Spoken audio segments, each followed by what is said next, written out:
Jesus is our boss. Namshukuru Mungu sana kwa ajili ya muda huo. Ni siku nyingine ambayo nimepata kibali machoni pa Bwana. Mbele yako ni mchungaji Oscar Elias Kimamle, kiongozi wa kanisa la Healing Center na Mission for All Nations. Tunamtukuza Bwana kwa ajili ya utumishi huu. Leo nina ujumbe mfupi tu na ujumbe wenye nguvu kwenye maisha yako. Ujumbe huu unasema jaribu lililobeba kusudi. Na tunapozungumza kwa habari ya jaribu, manake ni kwa yule mtu anayepitia changamoto fulani. Lakini katika ile changamoto, mimi ninaamini kwamba kuna changamoto zilizobeba kusudi kwa mujibu wa maandiko. Kuna changamoto zinazoruhusiwa na Mungu. Inawezekana umeipenda au hujaipenda, umepita kwenye changamoto inayokuudhi, inayokuletea mashaka, inakuondolea utulivu, inakuondolea amani, lakini kuna changamoto iliyobeba kusudi la Mungu. Nataka tusome katika kitabu kile cha Samueli wa kwanza, sura ya 9 mstari wa kwanza mpaka wa 20. Utapata content ya somo hapa.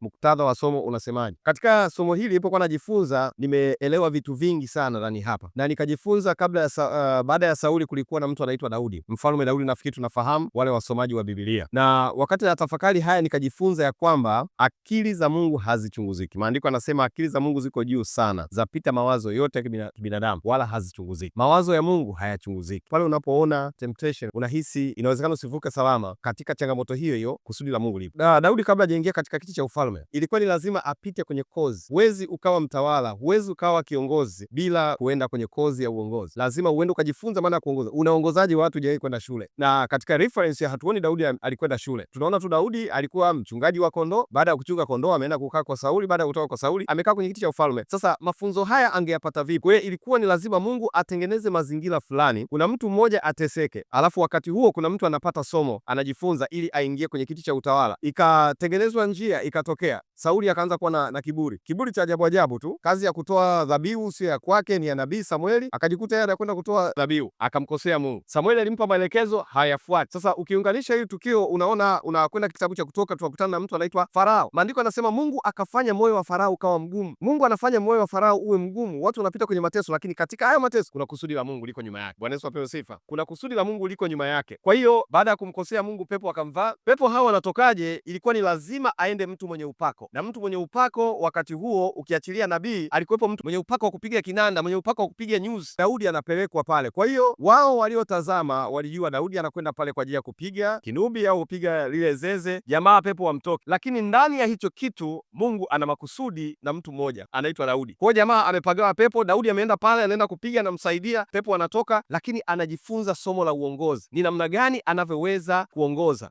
Mfalme anafanyaje kudili na watu. Anajifunza mambo ya vita akiwa kwa Sauli. Na maandiko tunayasoma hapa kwenye wito wa Sauli. Kabla hajakwenda kukalia kiti, tunaona jambo lililotokea. Baba yake mzee Kishi alikuwa na mifugo na mifugo wake wakapotea. Baada ya kupotea, akamwambia mwanaye Sauli, chukua mfanyakazi mmoja, nenda tafuta hao mifugo. Wamezunguka milimani, mabondeni, wamepanda huko vijiji, vilima na mabonde, hawakupata. Baadaye wakapata wazo, bwana, katika mji huo tunasikia kuna muonaji. Muonaji manake ni nani? Ni nabii. Nabii ambaye anaweza katutabilia, akatueleza kwamba punda wapo, na kama wapo wako wapi, anaweza katueleza wewe. Kauliza mabinti fulani walikuwa pale. Mungu ameshazungumza na Samueli nabii wake kwamba kuna mtu anakuja anaitwa Sauli. Huyu Sauli nataka awe mfalme wa Israeli. Kwa hiyo atakuja, utampaka mafuta awe mfalme. Anakuja kwa njia ipi? Nini kinachowakutanisha? Ni kupitia tatizo. Manake wale punda wamepotea, anakwenda kutafuta punda, lakini kumbe Mungu hana shida na punda, wala hilo tukio halimuhusu, anatafuta mtu. Hakuna namna nyingine ya kuwakutanisha, ilikuwa ni lazima wale punda wapotee. Kwa amekwenda, alipofika pale akauliza, bwana, sisi tumekuja kuuliza nabii ni nani? Samueli akasema, ndio mimi, nimepewa maagizo kwamba nikuweke wakfu, alafu punda wako utawapata. Kwa hiyo punda wapo. Baada ya kuwekwa wakfu, chukua punda wako, rudi nyumbani. Kwa hiyo kuna kusudi la Mungu nyuma ya jaribu la mtu. Sisemi majaribu yote, lakini kuna jaribu unaweza ukalipitia, lile jaribu kumbe lina kusudi la kukutanisha na mtu fulani. Unaweza ukafika wakati fulani Mungu anamhitaji mtu fulani, lakini hakuna namna yoyote. Nitolee mfano, mimi niko nafanya huduma, ninahitaji sapoti ya watu wa sapoti huduma, wa sapoti kipindi, lakini wapataje? Inakuwa ni ngumu sana mtu kunisapoti, kufahamiana na mtu, lakini Bwana anatengeneza tatizo kwa mtu, na anajua kabisa kwamba hili ni kanisa la uponyaji na umisheni kwa mataifa yote. Ni lazima huyo mtu aunganishwe, kuna namna ya kumconnect na mimi, aje akutane na mimi. Akisha kutana na mimi, nitamwekea mikono. Akishafunguliwa, ndipo akili zinarudi sasa, nasikiliza, hebu niambie maono yako ni yapi? Namueleza maono yale, na yeye ana uwezo wa kusapoti maono. Nashangaa kumbe Mungu aliruhusu tatizo liingie kwa mtu ili anikutanishe naye. Baada ya kunikutanisha naye, basi niachilie upako. Baada ya upako ndipo tukae tuzungumze, kwa sababu najua kuna mtu asipopata matatizo hawezi kwenda kanisani. shetani. Kuna watu wasipopata matatizo hawezi kuhitaji maombi. Kuna watu wamefanikiwa bwana, watu wana pesa zao, watu wana maisha yao, akutane na mtumishi wa Bwana ili weje, utaonekana tu ni ombaomba, mtu wa kawaida, lakini Mungu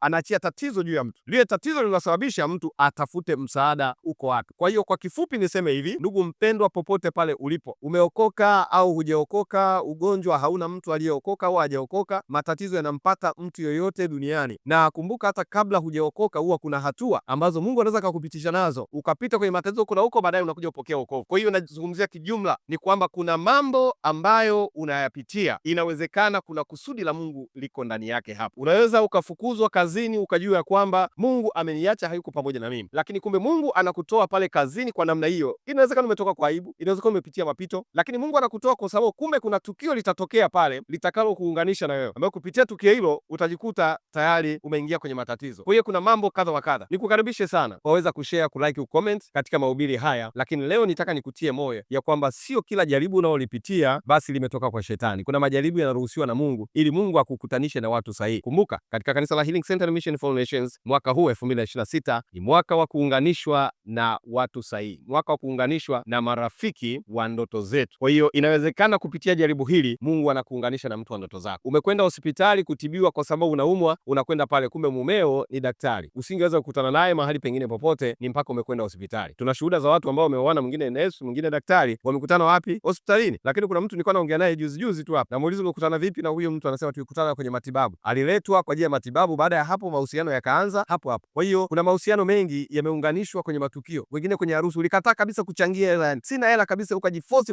ukauza na vya kuuza ili uende, umefika kule, kumbe kuna kusudi la Mungu. Kuna watu wamepata kazi kupitia matukio, kuna watu wamepata waume kupitia matukio, kuna watu wamepata wake kupitia matukio, kuna watu wamepata kazi kupitia matukio, lakini hata huduma pia, kuna huduma zimeendelea kupitia matukio. Wauliza hata watumishi waliofanikiwa, watu wako juu, hata wafanyabiashara waliofanikiwa, kuna watu wamefanikiwa kupitia matukio fulani. Katika kila jambo kuna kusudi la Bwana, katika kila pito kuna kusudi la Bwana. Simama na Mungu, mche Mungu, mpende Mungu. Kama hujaokoka basi nakukaribisha kwa Yesu, na Mungu akubariki sana.